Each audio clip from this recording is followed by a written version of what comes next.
How was it, the dynamic with the rest of the cast? You had Zac Efron, David, Pamela Anderson. Yeah, it was fun. It was fun. We shot it in Miami and we shot some in Georgia as well. Actually in Tybee Island, like a little island, I think off the coast of South Carolina. Oh, We wow. shot, Savannah, Georgia, and so we were a few different places. I think we also in like Boca Raton, Oh, wow. Florida as well. Crazy. So yeah, it was fun. It was really fun. It was a comedy, so it was like a funny. It had action. It had comedy. Of course, it had beautiful people. Yeah. Yeah. I love it. 2010, you played a pirate leader in Expendables? The Expendables? Yeah, the Expendables. That was my joint. Yeah, that was like with Sylvester Stallone. Oh, wow, really? Yeah, it was like with That's Sylvester legendary. Stallone, and it was with, they had Arnold Schwarzenegger in it, Bruce Willis was in it, Dolph Lundgren, and Jet Li, and tons of action heroes. Terry Crews, big shout out to Terry. Wow. So I got to mix it up with them in, what was that, in Louisiana we shot that. Crazy. They did a little piece in Brazil too. But Louisiana, it was hot. It was hot. Louisiana shooting, and I just remember seeing like Jason Statham I love it. And Sylvester Stallone and like all of these action heroes that you kind of grow up like, yo, those are dudes. And it was like, all right, here's an action scene and I'm going against these dudes. Right. Like, there was definitely one of those moments was like, oh, I do this. Yeah. This is what I do. Oh, yeah. Like, yeah, we're going to stand our ground on that. Right. That's It was beautiful. definitely fun. 2 years later, you were in Freelancers with 50 Cent, Robert De Niro, Forrest Whitaker. Yeah. Big shout out to 50, man. 50 is, man, because that's when 50 was doing a ton of films back to back, if you remember. Mm-hmm. He was doing like a whole bunch of action films. Remember, he had done the film. He was doing dramas too, but he was shooting a lot of them in Louisiana, actually, in New Orleans. And Freelancers was one of them. And I remember talking to him. I was like, yo, this was like maybe the third one that he had done back to back. And I was like, yo, bro, how are you doing it? Like, you doing films? I think he had like a bus there where he was also recording, like, for recording music.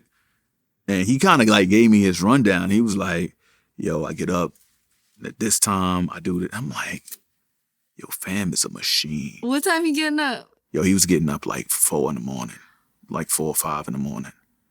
And the day and he had it cut out.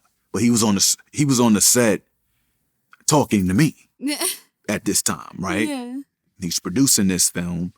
He's got albums. He's got, all the other press stuff. I don't think people really know how much of a machine some of these business minds and people that we have in this business are. Like, it takes a lot of energy. This ain't your regular wake up in the morning and grab a coffee. This is a different type of drive, So I took that from him. That's beautiful. During that time, I was like, wow, this is what it looks like to really, and this is way before Power and Stars and all of that. This is way before that. Crazy. He had made a tremendous deal and pumped out those films. Wow. Yeah. And Freelancers was one of them. And yeah, so I got to play with him for like a day or two on there. That was a smaller role, but that was what was really impactful, is to kind of go there and get a glimpse, just a small glimpse of his work ethic. Yeah. It's crazy. Have you talked to him since? I haven't seen him since. Oh, okay. It's great. He too busy. Right. He's too busy. I got to interview him on Zoom like during COVID. His energy is so amazing too. Like, kind, genuine, His focus. Yeah. He has a focused energy. You know what I mean? You ask him a question and you can see the wheels and and he's giving you what you need. You know what I mean?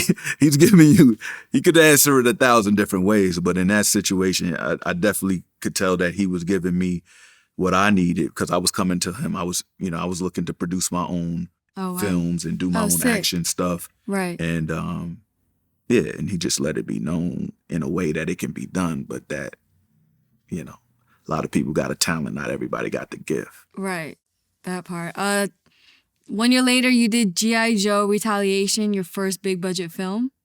Yeah, G.I. Joe. Well, Expendables was the first big one. Okay. But G.I. Joe had a lot of the folks in it that, had Dwayne in it as well. It had Bruce Willis in it. So it was in Louisiana as well. There was a lot of stuff being shot in Louisiana at the time.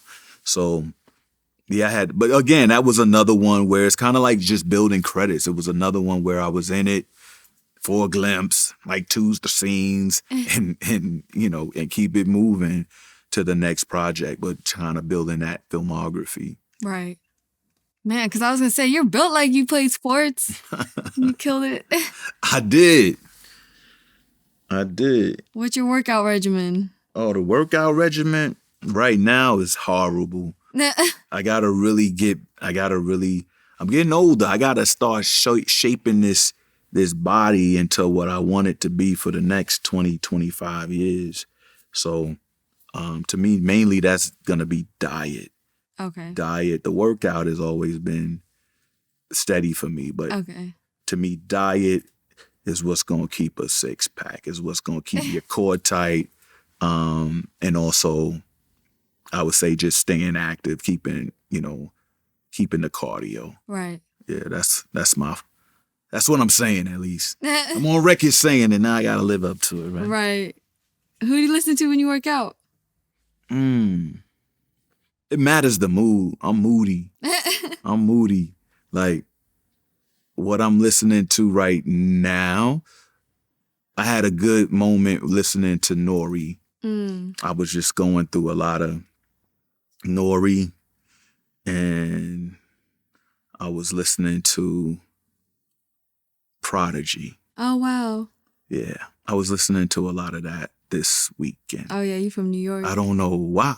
It just something hit me like, I need some P.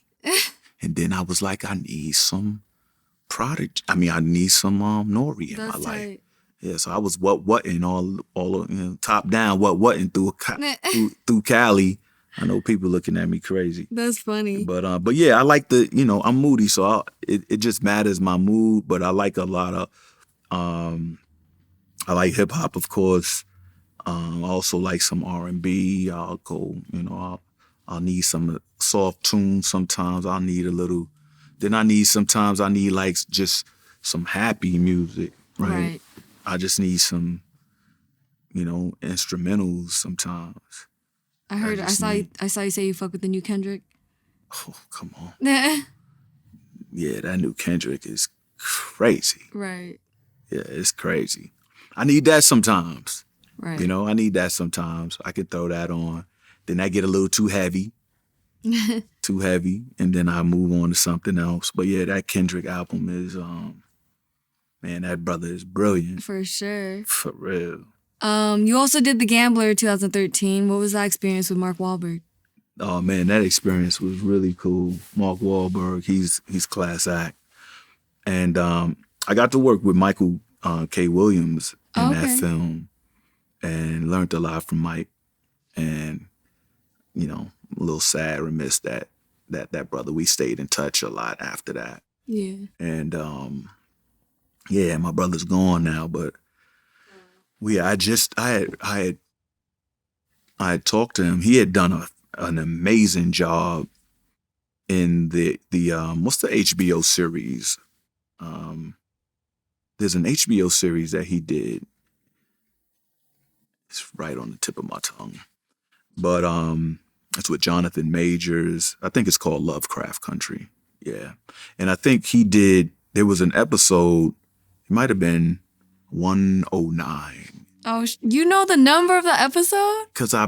Stop. It's what I do. Right. So 109. Crazy. Michael K. Williams gave a performance in that episode. That's one for the ages. I love it. And I hit Mike. He's, Mike, he's super humble. Oh, thank you, amen. And we talked about it a bit. Yeah, and that's the last time I talked to him. Wow. But fantastic spirit. He's with us. He's definitely with us. For sure. But yeah, I worked with him on The Gambler, and we had fun on that film.